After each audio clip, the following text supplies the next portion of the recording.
before they even embark on this journey, now that they realize that, oh, okay, so I need to find the right environment. I need to understand that it's going to take time, so I have to be patient. And also I need to find ways to make that process fun, right? How are they going to start this process is at the very beginning so that you don't kind of burn out and don't fail and you don't go back to your old ways. We have to set up parameters that's going to help them, right? Yeah. So as I said, having that end goal, understanding what that end goal is very important. Now, I've been kind of researching and listening to other people talk about it. And there's this one person that I was listening to during my research. It was saying that the only way that people are motivated, right, to do stuff at all is the narrative. The narrative is very important. What does that mean? What's narrative? The storyline. So storytelling is inevitable. Like Storytelling, your own story, correct. Your story. Because your story will not only inspire you to be better because you can see the improvement, but other people will be invested in that story too. And if the other people are invested, they can also be inspired to write their own story. So I'll give you an example. Like a lot of the times, why do people like to watch basketball? Why do they like to watch UFC fighting? Or why do they like to watch soccer, right? Football. There's a story behind it. It's usually a humble, hardworking, someone that was from the streets, right? That overcame a lot of obstacles and now they're at the top of their game. They're the best in the world. Like the Messis of the world, the Ronaldos of the world, the LeBron Jameses of the world. Yeah. They didn't come from money. They didn't come from fame. They weren't born into fame. They had to work hard. They had to really hone in their skills, right? And once they achieved these milestones, people started investing in their story. So the narrative is very important. So for you to be motivated to keep going back, you have to write yourself a story and you have to manifest it in and make it become reality. Okay. So the first thing that then every student needs to do so that they can create a successful strategy is, where do I envision myself? Okay. Where should I be? Where do I want to be? And nothing is impossible. If you already count yourself out and you don't dare to dream, then you won't be able to push yourself to past what you think is capable. Yeah. Right? So I think dreaming big is very important. One of the most recent stories that I was really invested in was, there was a UFC fighter called Francis Ngannou. Okay. He's from the Cameroons. And in the Cameroons, you don't get to dream to become a super, there's certain sports in their country that they're known for, like things like running and long distance, right? Yeah. But for him, he wanted to do boxing. But everyone around him's like, that's not what we're known for, right? To the status quo. That's impossible. Stop dreaming, right? That's not going to ever be possible. Yeah. And this guy, long story short, everyone can actually research his story. So what he did was, he had to cross the Sahara Desert. He had to cross the ocean to Morocco. Okay. And then make his way to France. And because he's a refugee, right, he's trying to escape Africa to go to Europe, he had to be, the border security had to ship them back, and he had to do the journey 10 times or something ridiculous like this, right? And it took him 2.5, 3 years to just get to Europe. Yeah. But he had a dream, you know? And the dream, he so firmly and strongly believed in it, when no one else did. And he's like, you're crazy. Good luck with that. Yeah. We're not going to do that. He was so strong. He was so motivated by that. And not enough time was too long to him. You know, he could have given up after 4 months, 6 months, a year. But apparently it took him 2.5, 3 years, something ridiculous like that. That's just to cross the border. And that's not even to start the journey of training to become a boxer. Yeah, crazy. Do you know what I'm saying? So that just shows you how important a narrative, a story is. And the bigger it is, and the more you believe in that big, the more harder you're going to work towards it, because you know that if you don't work hard, it's not possible, right? He ended up becoming a UFC champion, heavyweight champion. Then he went to boxing. He fought the top boxers in the world, the Tyson Furys and the Anthony Joshuas, right? They're the peak of boxing, right? And his first fight with Tyson Fury, he was actually very competitive. Someone that had never done professional boxing once. He fought the best boxer in the world. And he was actually, it was really close. Some even argued he won. Okay. And he made like millions. But that just goes to show some kid from the Cameroons, dare to dream, had a narrative, created the story that he wanted to reach, that was a very difficult thing to accomplish, right? But it's possible. I think that's really important. Yeah. If you don't have that goal, if you don't have that story that you're trying to write, when the times get tough, you're just going to give up. Yeah. Right? So all these kids that like, you know, they're not improving on their studies. The reason why they're not improving is there's no goal. They're not trying to achieve something. It could be something like, I just want to be the best in my school.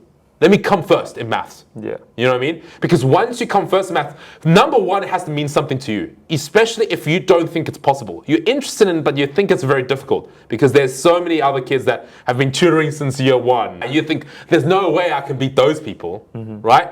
But like having a dream that seems outrageous and working towards that is the motivation that will keep you coming back for more. Otherwise, just like, what's the point? What's the purpose? Isn't it?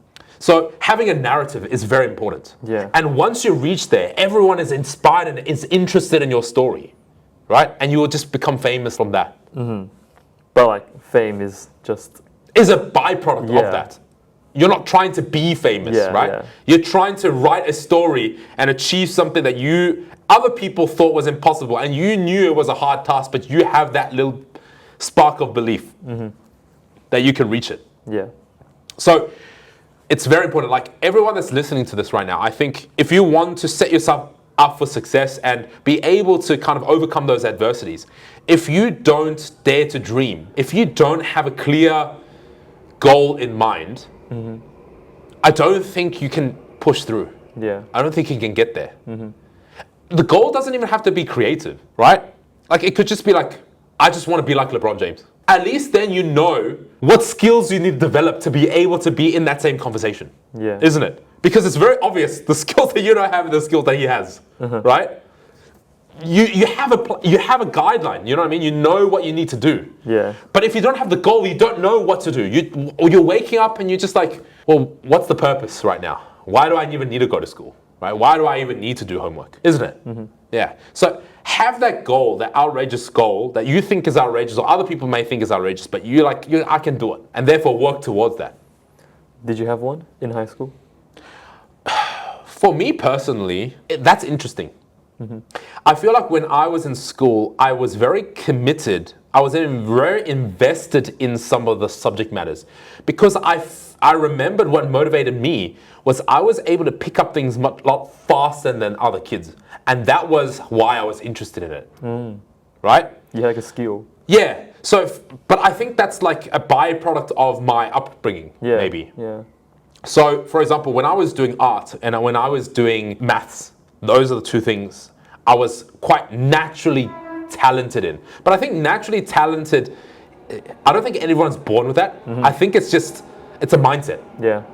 Naturally talented is a mindset, I think. Okay. Because if you're interested or curious about it, you're naturally going to invest your attention on it, and then you're just going to have more knowledge, and you're going to execute and do more of that to a point where you're just going to be better than other people. When other kids are sitting there drooling, you're like picking up pens and drawing, right? And if you're drawing every day and they're just drooling every day, eventually you're going to get a point where like everyone's at school, like in our class, and they're drawing like things that like are questionable, and then you're just draw something that's aesthetically good looking immediately. Yeah. The teacher and the students are like, wow, you are natural. But they don't see the investment and the curiosity that you put into that, that resulted in that, isn't it? Right? Because when you're kids, you play. And playing is the natural talent. I think that's what the key is. I was reading something about this the other day where they were saying how they did a study where they put kids from as early as 4 years old to adults that were like 60 or 70 years old, right? And they gave them the same problem to every single kid in every single age group from 4 years old to 70 years old. And what they realized was as the age went up, the less likelihood of those people solving the problem. So the 4-year-olds were able to solve the problem more than the 60-year-olds. The stats was, as a 4-year-old, 98% of the 4-year-olds were able to solve the problem, and of adults aged 21 above, only 2% of people solved it. Really? Yes, it was very fascinating. And the reason is because kids 4 years old, they don't know the concept of limitation. They don't know the concept of difficulty. So therefore, they're willing to dream and think big and think outside the box. Whereas adults, because they set themselves a cap, or the society around them sets them a cap, that they just believe that they can't do it. It's impossible, it's too hard. Interesting, right? I think I need to find what the actual study is. But it was the same problem that a 4-year-old could solve, but a 21-plus-year-old, 2% of people can solve. And that just shows you why only 2% of people in the society are actually rich and successful. That's really interesting. Yeah. That you said the 4-year-olds, I guess like the children, Yeah. they don't have that limitation, which is honestly just a mindset thing. Exactly. They're like, I gotta figure it out, right? Yeah, because like, let's say for example, the kids go, why can't you do this? The adults will be like, no, that's impossible. And the kid will be like, why is it impossible? Yeah. Why can't you do this or that, right? If you think about that. Yeah. So the society, as you grow older, the society actually, kind of limits you and caps you and tells you and isn't with you. A lot of people are against you, which is why it's so important to have that dream, that have mantra of why not? Why can't I do it? Yeah. Yeah, so I think as we get older, we need to remind ourselves that we have to have that creativity and have to have that imagination and have to dare to dream, right? And anything that you think is not possible, why not? Yeah. With the amount of time and amount of effort and hard work, you can get there, But you have to obviously find ways to motivate yourself, right? And the motivation comes from progressing, getting better, and people acknowledging and realizing it. But that starting point is difficult. This is why I'm saying, like, everyone needs to be willing to dare to dream. Yeah. Yeah. And then once you have that narrative, right? Once you've created that narrative, then you have to manifest it. What do you mean by that? You have to understand that you got to do whatever it takes to bring that dream to reality. You have to manifest it. You have to talk it into existence. You have to do things to make it possible. Not just talk it into existence. Well, right? like, remind yourself, Yeah, I should say. okay. Yeah. You should remind yourself and make it a reality. Because you can't just go around telling people like, It's going to happen. It's gonna happen. But the thing is, like, you have to be willing to, like, speak it, right? And then you're going to find ways to make it happen as well. Okay. Right? I'm not talking about like bragging about things. Yeah. Right? I'm not saying like you're just talking the talk, but you're not actually walking, because at the end of the day, that's not a dream that you can accomplish. That's not going to be a reality. That's just going to stay a dream. Yeah. Isn't it? Right? Yeah. But like, to start that journey, you have to be willing to speak about it. I'm going to be the heavyweight champion of the world. You make it like your personality, Yeah. essentially. Yeah. So you have to be willing to admit, right, that is your dream. A lot of people, they at the back of their mind, they want to, but then in front of their friends, they're like, oh, I'm not going to say it because, it's a bit outrageous. They're going to make fun of me. Then that's just putting more doubt in your mind, Self-doubt, right? yeah. So if I go to my friends, I'm like, I'm going to be the heavyweight champion of the world, and they're going to laugh at you, and they're going to criticize you, and they're going to say it's not going to happen, right? And you're like, mark my words, I'm going to do whatever it takes to get it, right? Then that's the start, of you manifesting that dream into reality. Yeah. But through that process of making that dream in reality, you have to make sure that the blueprints of how you're going to achieve that is not outrageous, is actually achievable, is not unrealistic. That's very important. You can't go, oh, I'm going to come first in math in my next test if you haven't done one set of homework. Right? Yeah. So we have to be realistic about it. That's why that time component is so important. Okay. Time has to pass for those results to come to fruition, right? And you have to give yourself enough time, but you also have to make sure that you don't waste that time. Yeah. So you have the big goal. Let's say, for example, I want to come first in my grade by the end of the year. Okay. Let's say today is the start of the year. I want to come first by the end of the year. Is that achievable? Is that realistic? Well, you can do some research. That's why you need mentors. That's why you need adults or people that are older that have seen things like this happen. Yeah. Right? Like, for example, so if my students come to me and they go, oh, David, do you think it's possible for me to come first? I'm like, absolutely. Because so-and-so student from this year They did this much work, right? They had this much resilience, and they were able to get this result. So it's absolutely achievable. But if you ask your friends that have never achieved first before, they're like, nah, it's too hard. Yeah.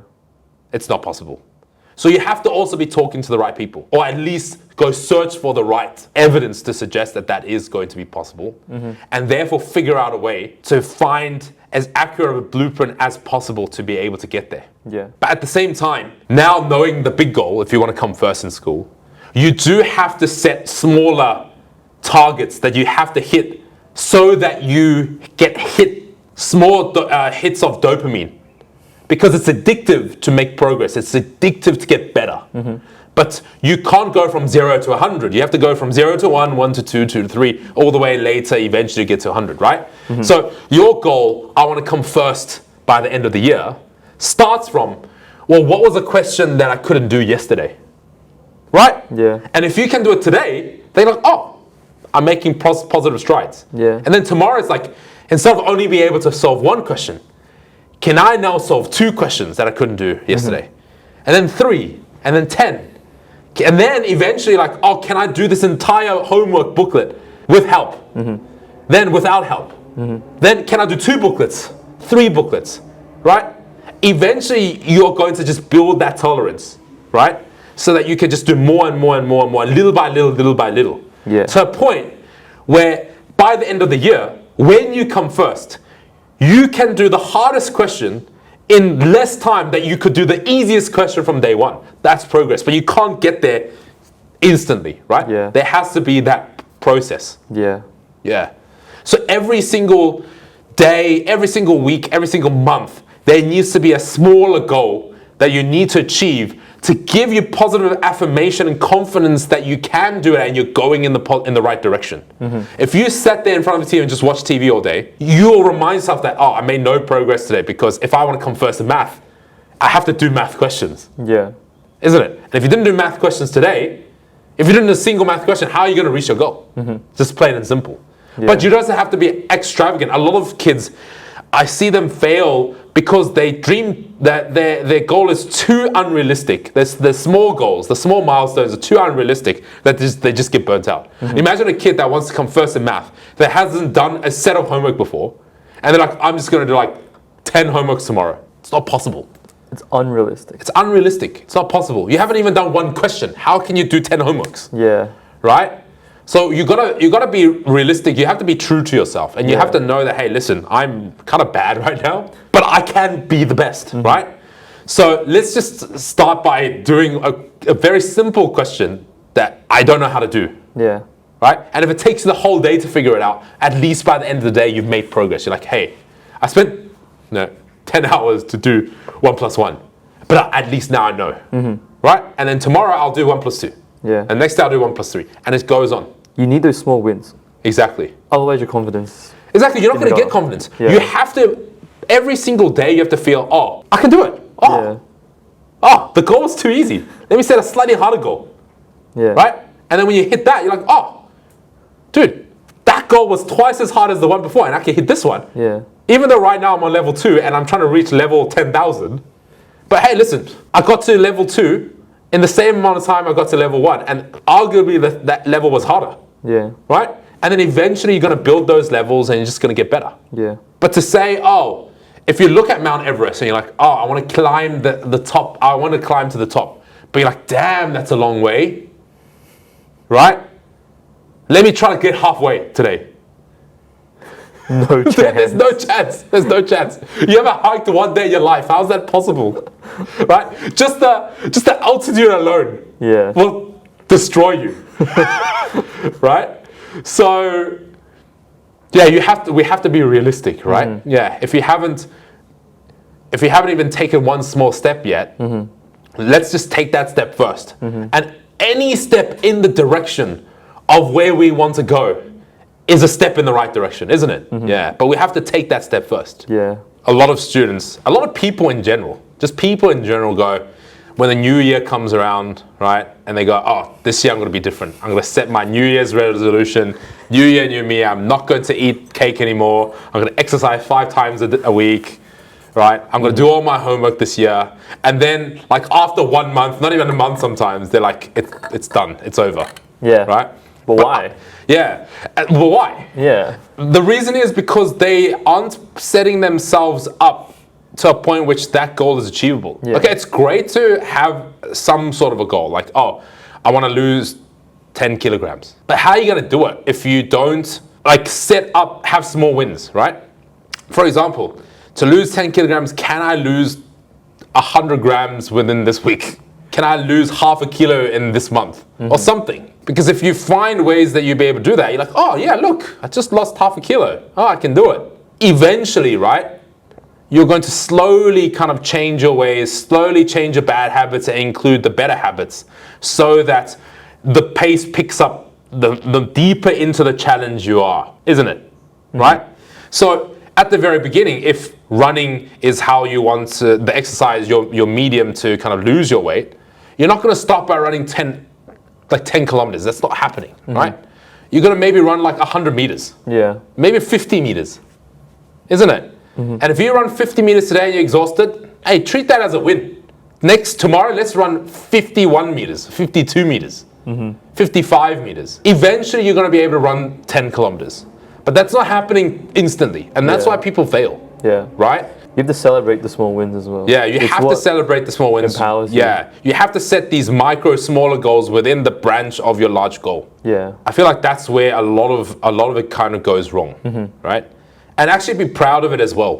Proud that you've reached the small goals. Yeah. And therefore find ways to like even outdo yourself the next time. But I'm not saying outdo it by a lot, just a little bit more. Right? That's why a lot of the times, like when my friends, some of my friends are getting into running these days, right? And they, like one of my friends recently just ran the marathon. Okay.